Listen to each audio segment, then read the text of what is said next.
Peter Weller again stars as a mechanical policeman in Robocop 2, this time battling an evil version of himself.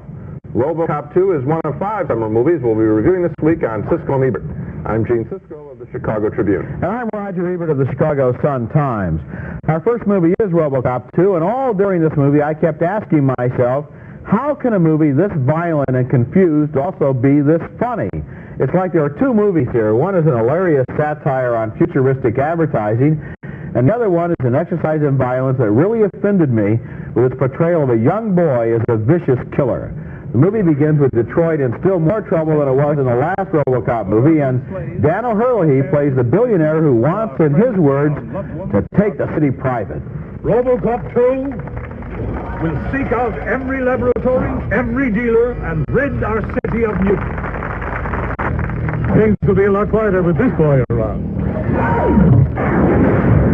Peter Weller plays Robocop again, and the movie raises the question of whether he's more of a man or a machine. It's one of several loose ends that never get tied up. Are you Alex Murphy? No. Are you human? No. You are simply a machine.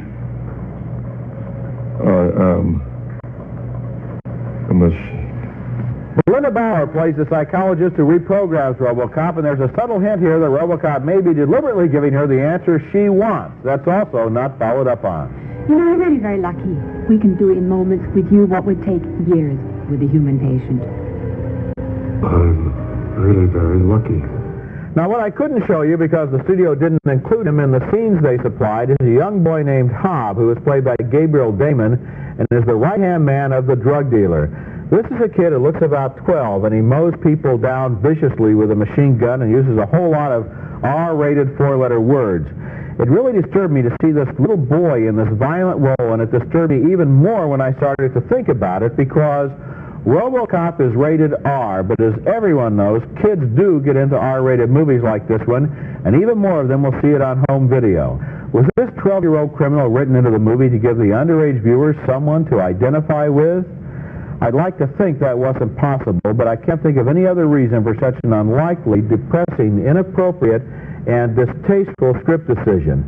Isn't any age group immune from violent cynicism? Well, that was my reaction to the picture. I was sort of flabbergasted. You sit there and these words are coming out of this kid. Now, I'm a big fan of Stanley Kubrick's A Clockwork Orange, which showed people probably more in their 20s, a roving gang, a street gang, and I can understand why that can be done with intelligence and with a point. Here, it's just like they're looking for a new trick, like a different kind of monster. All right, we'll make the kid the killer, and it wasn't even winked at anyway. It was played pretty straightforward, and it had. And you mentioned that a film this funny. There were just a couple of bits, Roger. I think you have to be careful. There were a couple of cute bits in the film that are funny. Those futuristic ads. More than a couple, Gene, but they just are dropped in. It's very strange because the movie is one thing, and then every once in a while, it's like you're watching television, and you get these commercials, like the commercial for the seatbelt that ties the car thief. That opens the picture up. There are several moments like that I did laugh at, and I thought, gee, this is funny. I'm laughing, and now I'm back to the dreary, depressing movie, which is a mess as far as the screenplay is concerned, which is very offensive in the use of this 12-year-old. Now, make no mistake about it, this kid does kill people. Yes. He does take over the drug lord's gang. Yes. He does mastermind. And it isn't played for laughs in any way. It isn't played cute. It isn't Bugsy Malone. It's mean-spirited, ugly, and you said the screenplay is a mess. It is a mess. There are stories that are not tied together. In the first film, we had a warm feelings toward this Robocop character, a man, some kind of mutant in a machine, and here's none of that. We can't even make up its mind if he's in there or not.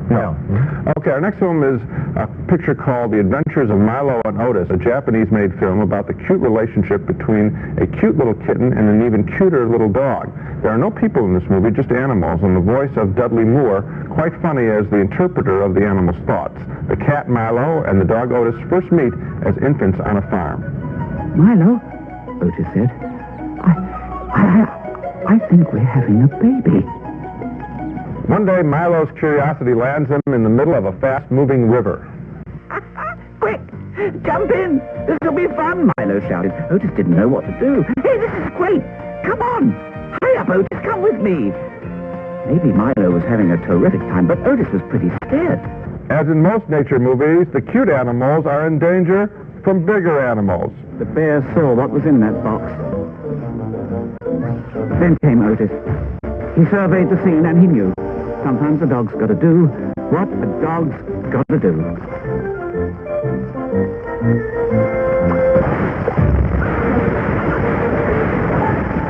Of course, Otis does wind up saving little Milo, and they each become parents of more cute little fur balls. The real issue in evaluating this picture is just how much cuteness can you or your children handle in one movie. For me, even at only an hour and a quarter, I was restless during the adventures of Milo and Otis, and if it hadn't been for Dudley Moore's fine narration, I would have been really restless. One more note, there has been a rumor going around that kittens were killed during the making of this movie, a rumor.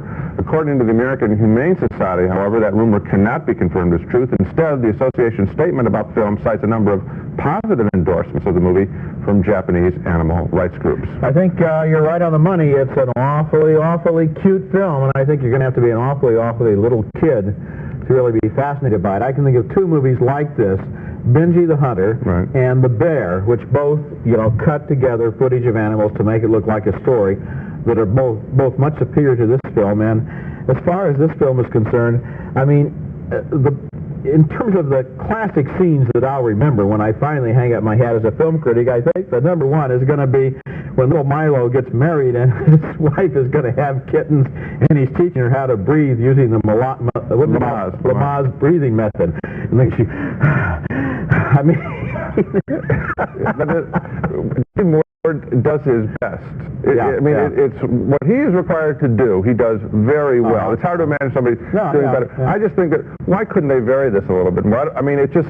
Also, I don't know that it was that beautiful either. Well, every once in a while, if you're above the age of 6 or 7, you're thinking, how are they getting the animals to do this? And for example, remember the scene where the three little puppies each climb up on top. First the first one, then the second one, then the third one, climb on top of the log. You could almost see the third one being pushed up into position. Okay. When we come back, Alan Alda is the father and Molly Ringwald the bride in Betsy's wedding. I don't think you guys understand that the wedding lasts for one day, but we're the ones that have to live together.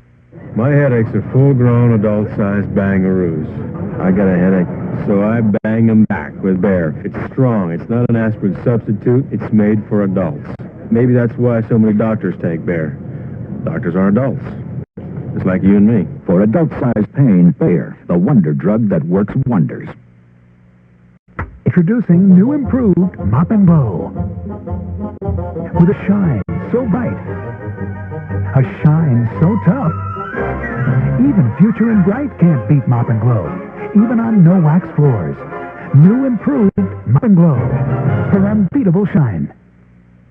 No clouds will clear up when you put on a shining face. Your bathroom will cheer up when you put on a shining face. Want clean that really shines? Lysol Basin Tub and Tile Cleaner with soap scum. Disinfects too. Lysol Basin Tub and Tile Cleaner. Now with an easy spray nozzle. Put on a shining face.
Our next movie is named Betsy's Wedding, written and directed by Alan Alda, and starring him as a Long Island building contractor whose daughter is engaged to be married to a rich kid.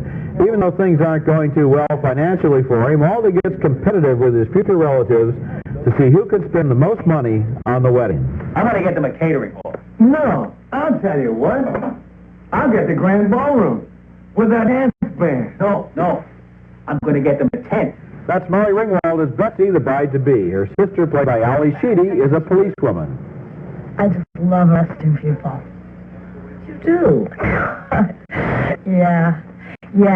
You get these guys, push them under the hood of a car, kick their legs apart, read them their rights.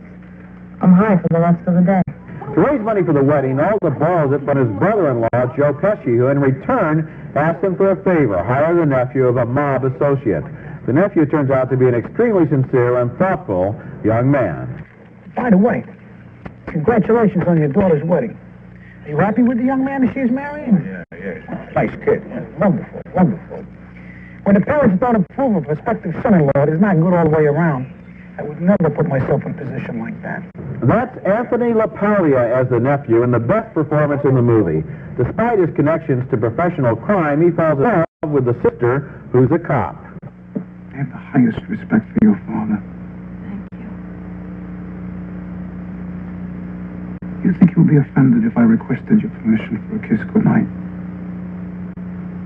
I don't really discuss that with him. I think you have to apply to me personally. Would that be? It'll be fine.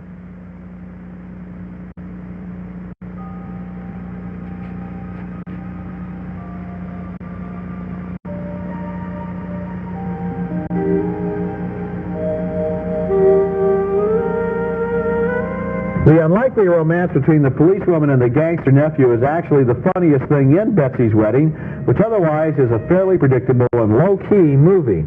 I don't know if you remember a film called True Love, which came out last autumn. It was a blow-by-blow comedy about a wedding between two Italian-American families in New York, and it was a movie with so much more juice and energy and feeling of risk to it that Betsy's Wedding seems almost indifferent by comparison.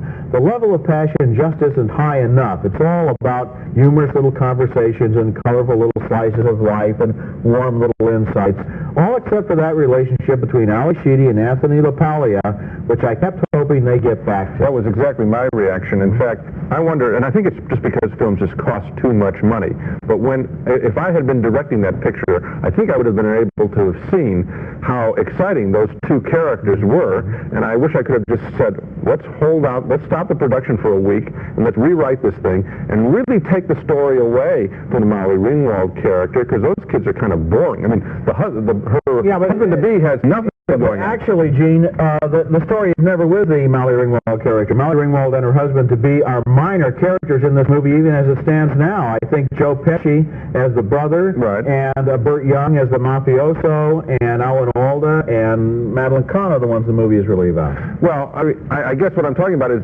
enlarge. I don't care how you do it. Enlarge these characters and have them be the focus, because they are.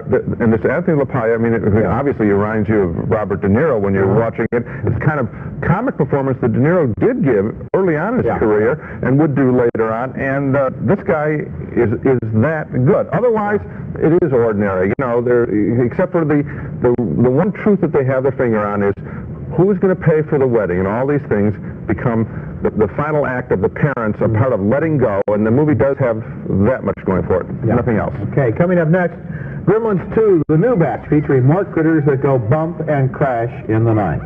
Hey, where did you find this guy? In your office, where you said. This is not... called Gremlins 2, the new batch, and here's a sequel that really suffers because it is so repetitive.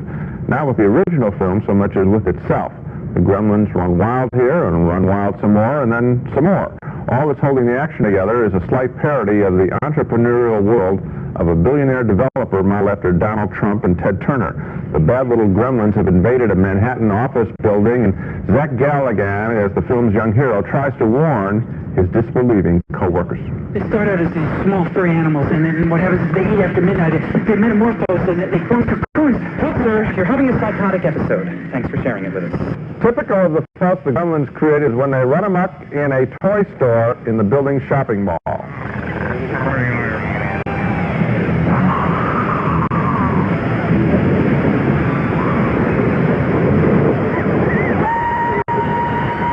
The lead naughty gremlin in the picture is a character called the Brain, voiced by Tony Randall, who explains on a TV show to an audience of people and gremlins that his gang wants to be civilized. You take a look at this barrel here. Now, Was that civilized? No, clearly not. Fun, but in no sense civilized. I really enjoyed the first Gremlins movie. It was funny and also had some meanness to it that seemed to be funny as well. But this new picture is just too frantic for my taste. It starts out with a cute, good little gremlin, and then all heart and emotion in the film disappear. The Donald Trump jokes and the Ted Turner jokes start to wear thin, and once you've seen one gremlin create a mess, it isn't really a whole lot funnier to see 100 gremlins doing the same thing.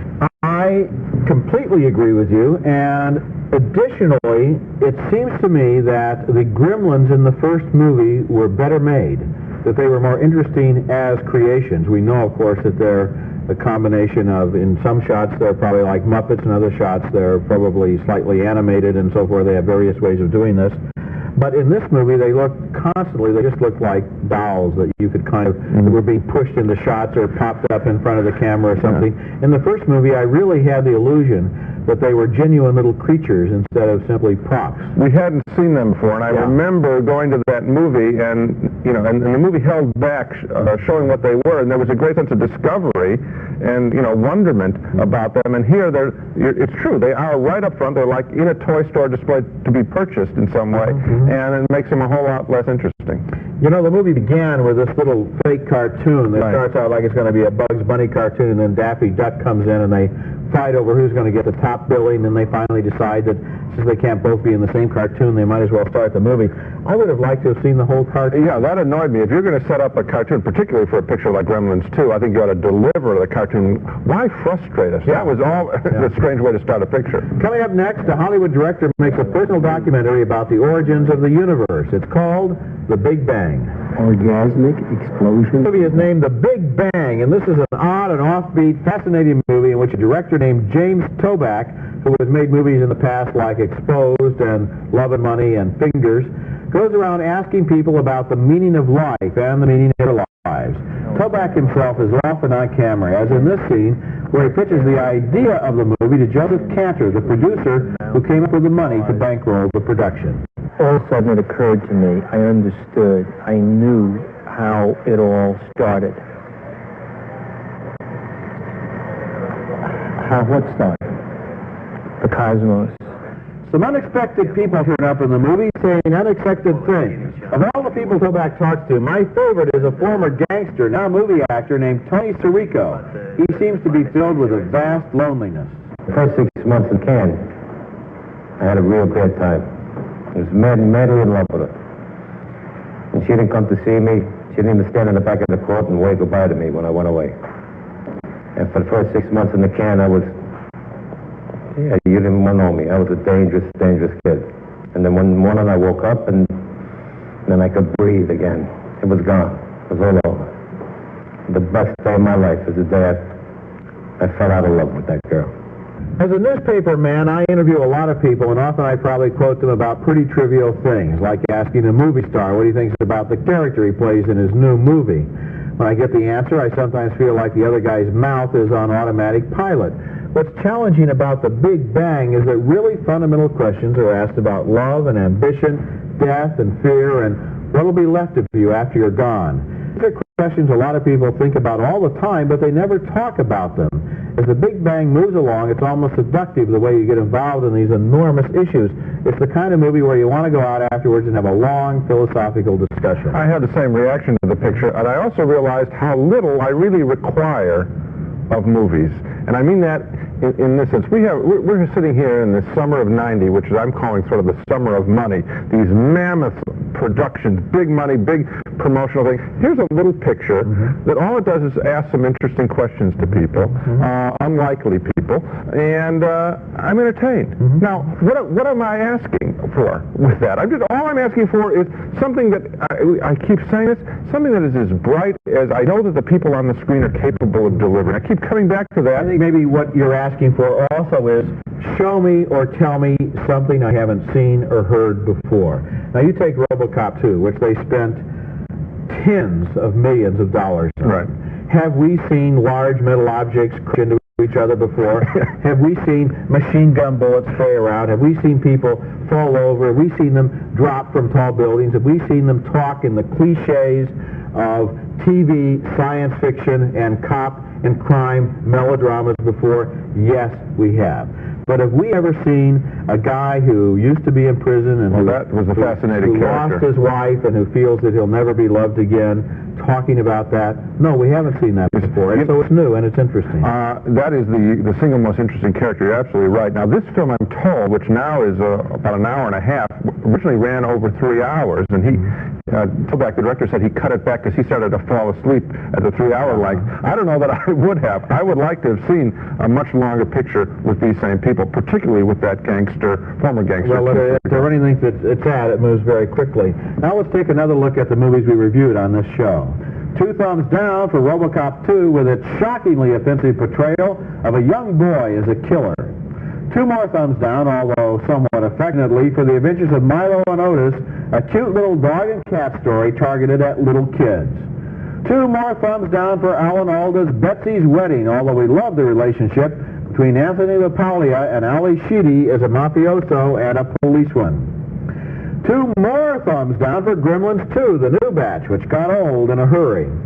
But finally, 2 thumbs up for James Toback's The Big Bang with unexpected people talking about big fundamental questions. And you know, Gene, summertime is supposed to be teenage time at the movies. Lots of teenagers go to the movies on dates.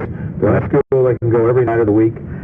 A lot of teenagers are really interested in fundamental questions about life and really interested in what grown-ups think about them. I think that if I were a 15 or 16-year-old kid, I'd rather see The Big Bang than Gremlins 2 or Robocop. Of course, I may not be the typical 17-year-old, but nevertheless, there you have it. Well, I'll tell you which one's going to pay off more for you after you leave the theater, and that is certainly The Big Bang. That's it for this week. During the coming week, we'd like you to look in your local listings for a new 1-hour special that Gene and I have made called The Future of the Movies.